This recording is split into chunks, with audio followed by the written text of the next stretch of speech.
Sorry, mate. You hardly know us. Why drop us in there?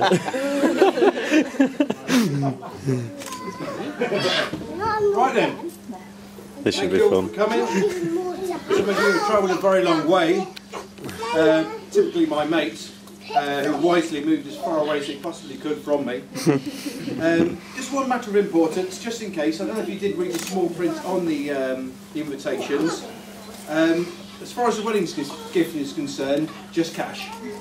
No kettles, no toasters, no plates, no Matalan vouchers. I'm not going to be able to buy myself a Sony HMZ T1 virtual reality headset with Matalan vouchers. Just cash. Okay? But I am genuinely delighted. I'm going to be walking backwards and forwards pretty much for the whole thing. But I am genuinely delighted to be married to Sharon, who's a wonderful partner, a great friend, and a fabulous mother to the two boys, and she looks stunning tonight.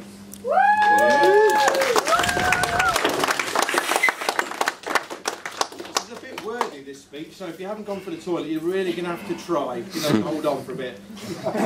With almost 7 years under our belt and two boys, I get a lot of the time people say, I didn't think you were planning to get married.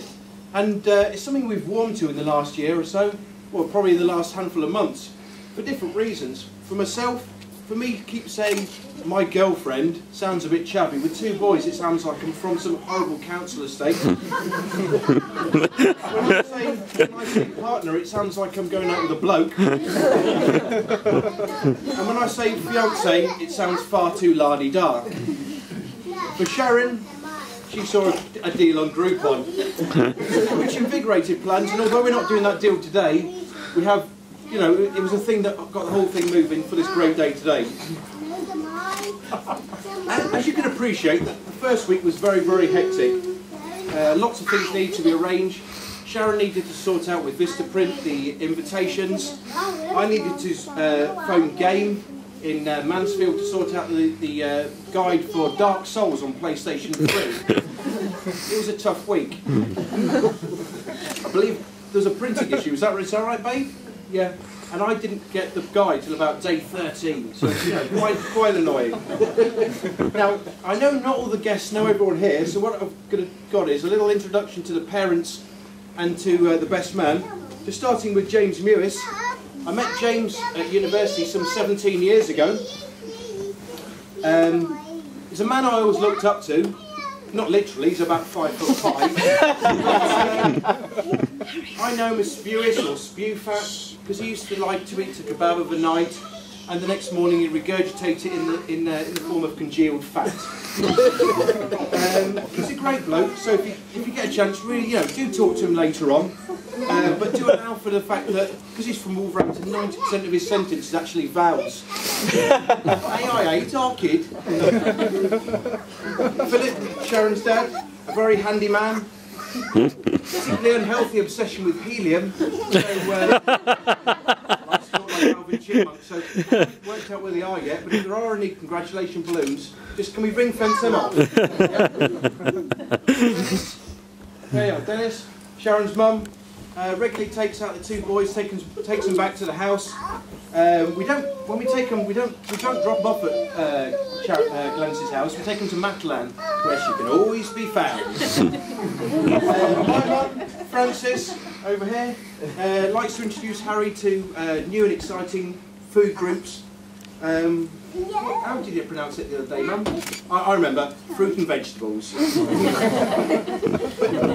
and Sharon is an excellent mother. Absolutely does loads and loads and loads of stuff with the boys. But she likes to tidy the American way, which is basically stuffing the mess randomly into every cupboard and drawer, so it's out of sight but absolutely impossible to locate. Sharon does all the DIY in the house, but has a weird obsession with tape, be it sellotape, masking tape or parcel. Me personally, I can go months without mentioning the thing, but every day, have you seen the tape? Of an evening, I like to relax in front of the TV. And so does Sharon. She likes to watch episodes of every version, every incarnation of Big Brother. I can't stand, I'd rather nail my head to a cake stand than watch Big Brother. But finally when it ends, I like to plump down on the sofa, put on Sky Sports News and work out what's happening in the day. Unfortunately, I'm denied because on ITV2, every second of Peter Andre's rotten life is being recorded. And if it, on the off chance it's not Peter Andre, it's a documentary about dwarfs or midgets. So, you know, I'm really hopeful that sometime soon there isn't a programme about a dwarf that looks like Peter Andre. We just literally, you know, there's nowhere to go. You know,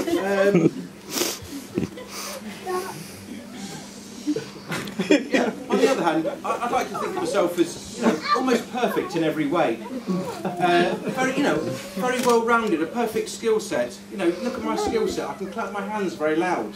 I can mash potatoes into a creamy delight. I can clear the history and put a fake history back on the PC.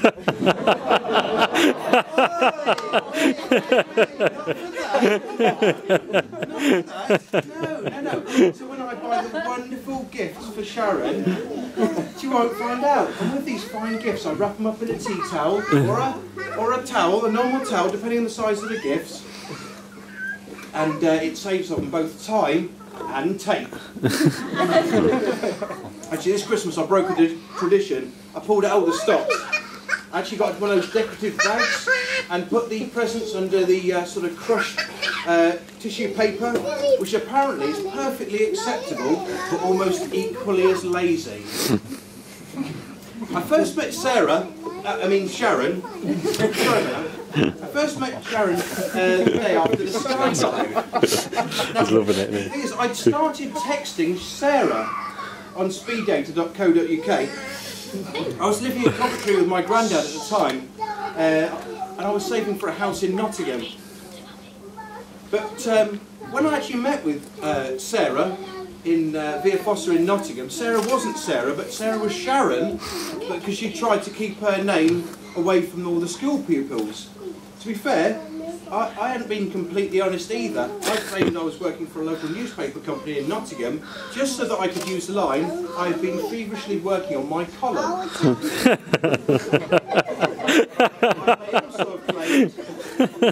I may have also claimed to be a woman's netball coach and a towel thief. But when I did see Sharon, I was absolutely delighted. She looked gorgeous and we talked for hours. There was this, you missed it. There's a spot there.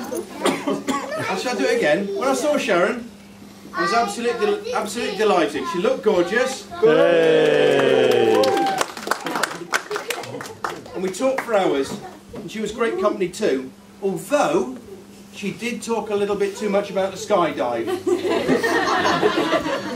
Pretty much everything I said was greeted with, and another thing I did on the skydive.